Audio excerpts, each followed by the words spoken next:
Better life for girls project 2026। Nusrat মৌলভীবাজারের একটি মাদ্রাসার 10ম শ্রেণীর শিক্ষার্থী। প্রতিদিনের মতো সেও বই হাতে মাদ্রাসায় আসে, কিন্তু প্রতি মাসে কয়েকটি দিন তার জন্য সবার মতো স্বাভাবিক ছিল না। মাসিকের সময় নুসরাতের মনে কাজ করত অজানা এক দুশ্চিন্তা। যদি কোনো সমস্যা হয়, যদি সাহায্যের প্রয়োজন হয়, যদি কোথাও যাওয়ার নিরাপদ জায়গা না থাকে, ঠিক তখনই শুরু হয় একটি নতুন যাত্রা।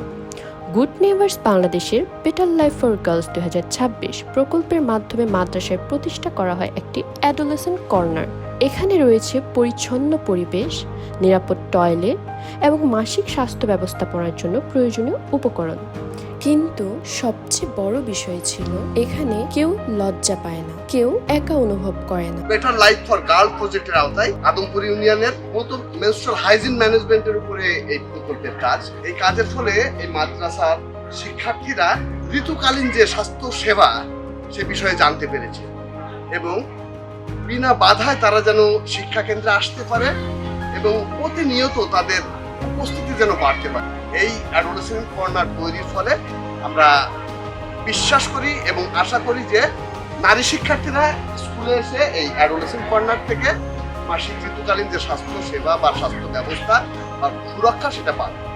20 জন কিশোরী এবং 2 জন শিক্ষক মেন্টর নিয়ে গঠিত এই ক্লাব ধীরে ধীরে হয়ে ওঠে শেখার একটি নতুন প্ল্যাটফর্ম। স্বাস্থ্য কর্মকর্তাদের প্রশিক্ষণে তারা জানতে পারে মাসিক কোনো রোগ নয়, এটি লজ্জার বিষয় নয়, বরং এটি একজন কিশোরীর স্বাভাবিক শারীরবৃত্তীয় প্রক্রিয়া। নেইবার্স বাংলাদেশ বিশ্বাস করে প্রতিটি কিশোরী রয়েছে নিরাপদ, সুস্থ ও মর্যাদার সাথে বেড়ে ওঠার অধিকার।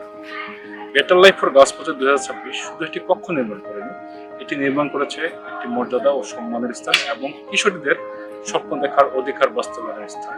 আমরা বিশ্বাস করি যে একজন কিশোরী যখন আত্মবিশ্বাসী হবে, তখন তার সাথে সামনে এগিয়ে যাবে একটি সমাজ, তার পরিবার, একটি জাতি। ধন্যবাদ সকলকে। বেটার লাইফ ফর গার্লস 2026 সার্থক। Better life for girls project 2026 good neighbours Bangladesh, একটি নিরাপদ স্থান, একটি আত্মবিশ্বাসী প্রজন্ম।